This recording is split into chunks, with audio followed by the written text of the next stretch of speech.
'cause I think I'm falling in love.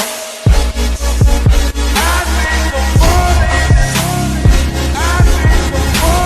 in love. Welcome to today's video, you guys. I am so excited to do this video because it has been over a year since I made my previous Fitbit Blaze review. And I did do a video in between that where I reviewed the, what was it? The small little band. I am having a brain fart, but I went swimming with it. I talked about how I didn't feel it was as accurate. I didn't love it. It was super cheap. I just bought it at Target literally to test it out for you guys because I get questions about my Fitbit all the time. I have been using the Fitbit Blaze since I made that video reviewing the Blaze. If you haven't seen that video, I will leave it in the description box below just so you guys can get a more like in-depth review of the Blaze. But today's video is going to be about the new Fitbit Ionic. I keep wanting to call it iconic. I feel like it's the Fitbit Iconic, like Lady Gaga, so chic. So let's just jump right into it. I've already opened it and I've already been wearing it since Friday. Today is Tuesday, so I've had about 4 days with it, and so far I'm loving it, and I'm going to go through all the different features that it has, as well as like my thoughts on setting it up and everything like that. So we'll start from the beginning. The Fitbit always makes their boxes like so tight. Why do they do this? God, okay. So this is the box that the Ionic comes in, very sleek, and you open it up and you get like your little manual thing in here, which nobody ever reads. And the watch was actually attached to the large band, so I had to swap it out for the small. If you're familiar with the Blaze, you can actually pop this little screen out right here, and you would attach that to the charging piece. It was kind of like a little snap-in thing that you put in, and then it's two separate pieces. The Ionic, that is the first major difference between the Blaze and the Ionic. The Ionic is actually one piece. You don't pop the screen out. So the only things that come off are the wristbands, which you don't actually need to take off to charge, and it's just a little magnetic strip right there that you attach to the back of the watch in order to charge it. What I thought was cool was that the watch actually came halfway charged, and it didn't get low until yesterday. So halfway charged with the notifications on since Friday. So the way that you put this watch on is just like the original Blaze, except for it does have a little sticky, I don't know what you want to call that. The other thing that I do like about this wristband as opposed to the Blaze, now I actually purchased this band off of Amazon. It's like one of their athletic ones because I wanted the snap in so that it didn't flail around, because the original wristband of the Blaze, you have to slide the tip of it into that little cover, and the cover sometimes would slide off and it actually broke on me. So I wanted one that I could just snap on my own. And this has that on the outside. Hopefully you guys can tell that. Hold on. Okay, there we go. So you can see it has like that little piece, and you just put the metal into whichever hole that you'd like. When I first got this and I started to set it up, the setup of the watch actually took an hour, which is not like the Blaze. The Blaze was really quick, the usual Fitbit setup, but I guess maybe because this one is more like techie, it did take a full hour for the watch to update. Are you really gonna leave my pillows like that?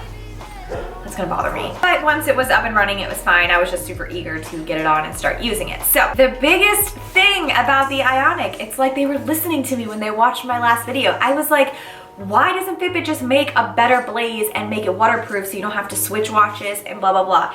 And lucky for you guys, if you are swimmers, this is waterproof. First thing that I did was take a shower. I was like, we gotta see how this works.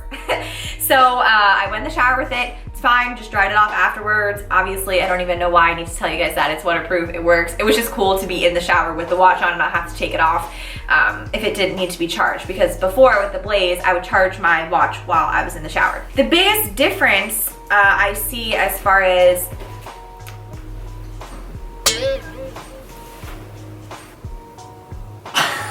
Are you serious? He just stops and stares at me like, maybe if I just stay really still, she won't notice. Okay, just messed up my pillow tucks, it's fine. Anyways, the biggest difference between the Blaze as far as graphics go and the new Ionic is the Ionic Screen is very similar to that of an Apple Watch. You can also change this to different like watch faces that they have in the app, But they're now, speaking of apps, they're now adding a bunch of different things to the watch. So eventually, it's not out now, but you will have the capability to use Pay, kind of like Apple Pay. You'll just put your stuff in the wallet there, which I think is cool. And then you have Pandora on here now, which is neat because you don't need your phone to listen to music. You can sync your Pandora stations to the watch, and then you can just listen if you pair your headphones. I actually don't know if it works with Apple headphones. I haven't tried that yet, but they came out with these new wireless headphones.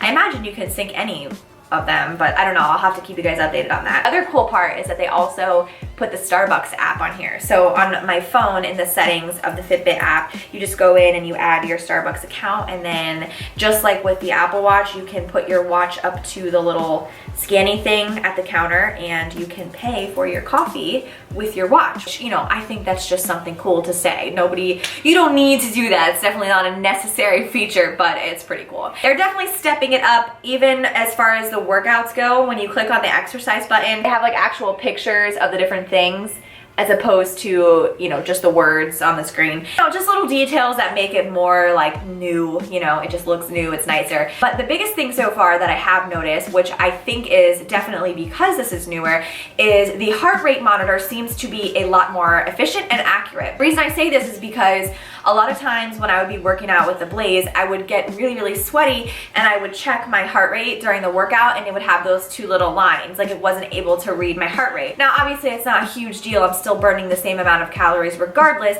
It's just that the Blaze wasn't reading. Jesus God. Notice that as I've been working out with this one, the entire time during the workout, it does display your heart rate, and I have mine on auto recognized, so when I flip my wrist up, it automatically displays the screen. I just noticed that it had my heart rate the entire time during a workout, and throughout the day, I didn't once look at it, and it didn't have my heart rate on the screen. It didn't like need extra time to read it. It was just already there. And I don't know if they're using a different heart rate monitor than they were with the Blaze or with previous models of the Fitbit, but this one just generally seems to be more accurate and more efficient. Something else that Fitbit is really pushing with this Ionic is the built-in coaching, which I haven't tried, but we're gonna do it live first time here on this review, since I want you guys to see different capabilities of the watch. Basically, you're just gonna swipe to the left, and instead of the exercise button, you're gonna go and click coach. Press let's go, so you can then scroll through different things that they have here. So 10-minute abs, chest, they have different things like that. I'm just gonna pick a random one. Let's pick the 7-minute workout. So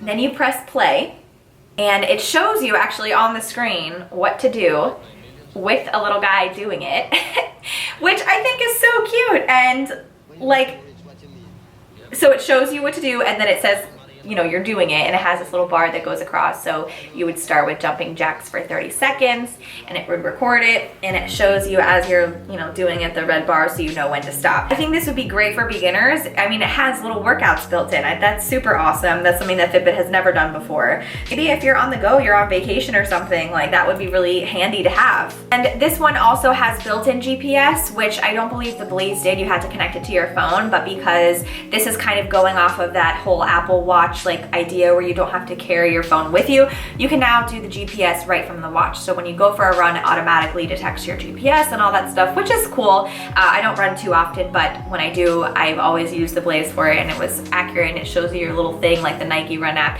which is nice. I love the Fitbit capabilities. I will definitely always choose Fitbit over the Apple Watch, and also just because the battery life is so much better. So honestly, since I've had this, I really, really like it. I think I've told you guys everything so far, like as far as capabilities and what I'm enjoying, but I will say that I don't like the way that they made this band, and a couple reasons. Maybe it's just mine, I don't know, but because the Fitbit doesn't pop out and the wrist pieces are not actually connected to the watch, they come off really, really easily. I don't know if I'm doing something wrong. It doesn't seem like I am, because they just snap in and out. But when I was first putting on the watch, because it was so stiff, I pulled it, and then the piece comes off, and I'm like, why would they not make that like a latch or something? It seems like it's supposed to have a little latch here, but when I press that down and push it in, it locks in tight, but all you have to do is just pull on it and it comes off, which the other one doesn't really do that as much. So I kind of feel like there's something wrong with the top piece. I don't know. I guess you have to like push it in really hard, and it took me like 10 minutes to figure that out, and then it doesn't come off as easily, but it still does. It's popped off on me during a workout so far, so I'm not super crazy about that. But for the capabilities that it has, I will just wait until they come out with more wristbands that are more sporty, and then I'll change to that. But so far they only have this one and then 2 other ones, which apparently you have to pre-order. They're not even ready yet, so I'm just gonna wait until Amazon starts getting them before I buy them. The only other major difference is obviously the price comparison between the 2 of them. The Blaze is $199 and the Ionic is $299. So a bit of a price difference there. You're kind of, like I said, getting upwards into the Apple Watches. But if you're more so into fitness and you want to have a little bit more techie specs to it, I recommend the Ionic. The Blaze is just as good. The only major thing, like I said, is just it not being waterproof. So if you're somebody that swims, but you also like the techie capabilities of it, I would go with the Ionic. It's worth the extra $100 in my opinion anyway. If not, the Blaze is always a way to go. And so I don't know, I love Fitbit products. I think they're great. I always recommend them. That is my thoughts on the Fitbit Ionic. Definitely love it so far, and we'll be continuing to use it for workouts and all that kind of stuff and keep you guys updated on it. And if they come out with any other products, I'll test them out just kind of like I did in between with that other Fitbit band and let you guys know. That is the end of this video, so I hope you guys enjoyed it. I hope you found it helpful, and maybe it helps make a decision if you were deciding between the Ionic or the Blaze or even the Charge HR. They're actually pretty cheap now at Target, I've seen. So yeah, that's the end of it. I hope you guys enjoyed, and I will see you guys in my next video.